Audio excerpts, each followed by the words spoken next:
Here's a game that I absolutely loved when it came out. I was a child back then, so here's my review of it 16 years later.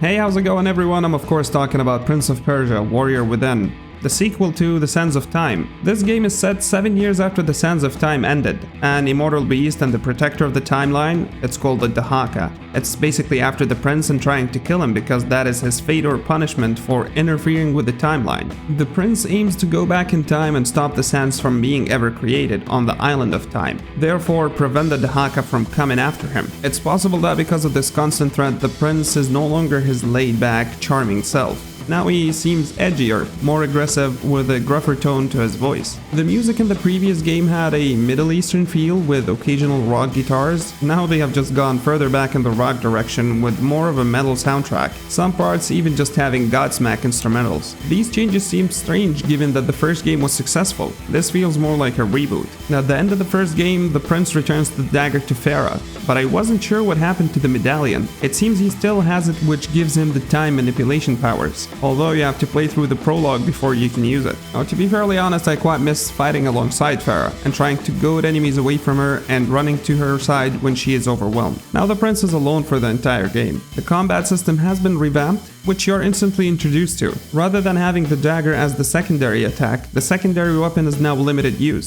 So now you're constantly picking up enemies' weapons and using them until they break or until you throw them as a projectile. Your main weapon is replaced many times as part of the story. You are significantly weaker with only one weapon. There are now way more combos to perform, but his fighting style is largely the same. Enemies no longer take turns to hit you. They are much more aggressive, they do longer combos, so you spend a long time blocking. In Sands of Time, you had to finish them off before they regenerated. The regeneration idea has been scrapped, which I think is good, and the combat itself is much harder overall. As a matter of fact, the combat was so hard, I struggled so much that I was replaying sections multiple times. I eventually just restarted on easy. It's always annoying when you're asked to select a difficulty before the game starts, but you have no idea what you're signing up for. Even on easy, many sections had me replaying them. Even though there's a rewind mechanic to alleviate this, I often found myself with only 1 or 0 sands, so had to restart the sections anyway. Sometimes you go through large sections without having the opportunity to heal. The game sometimes places you back at checkpoints rather than the save point, but you can be placed there with low health and no sand, so you end up retrying several times. There's other missteps in the game design. The female enemies that are like ninjas are so hard to take down.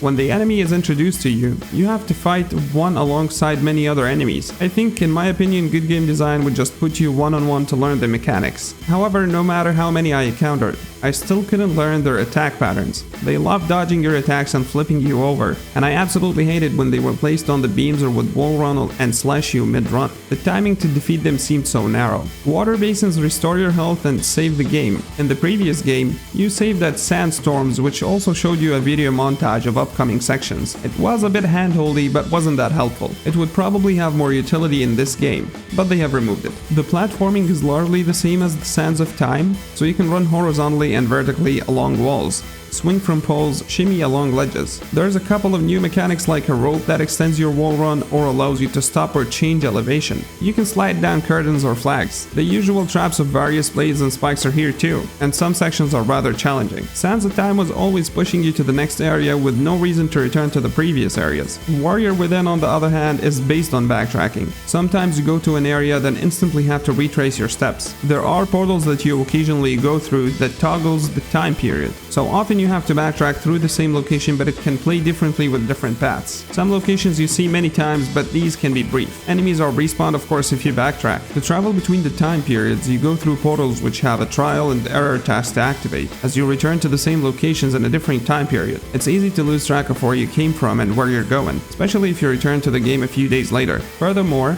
you have more control over the camera, so now the camera angle often doesn't guide you. There were a lot of moments where I stopped and spent ages planning the camera around in order to look for any indication where to go. Sometimes it was something subtle like a tree branch that I could swing on. There is a map, but it barely has any utility. It's just an overall image of a building, so there's no real sense of orientation. There's a few chase sequences with the Dahaka, which can be awkward as the camera keeps switching you so you're running towards it. These sections are fairly brief. There's a few boss fights and some aspects can be unfair, like instantly being attacked when the cutscene ends, so make sure you hold the block button. The last boss seems to be a bit glitchy where the slow time power sometimes got got ignored, then the boss deals insane damage. I expected the puzzles to be elaborated on in this sequel, but it still often comes down to navigating to a crank and turning it until something happens. It looked like there was a complex puzzle in the foundry near the end, however, I thought you didn't get a great angle of the pipes you're lining up, and I seemed to turn a few cranks and solved it, without much thought. The story contains a few twists leading to multiple timelines, and a time paradox, which I enjoyed. If you collect all the life upgrades, you battle the Dahaka, which is the good ending.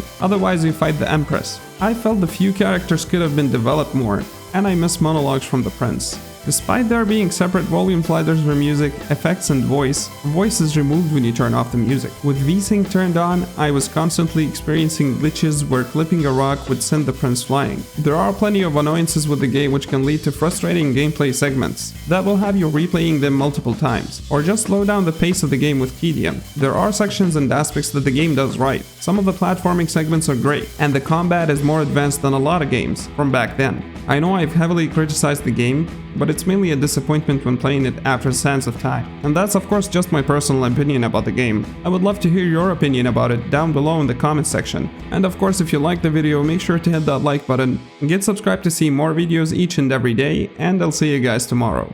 Enjoy.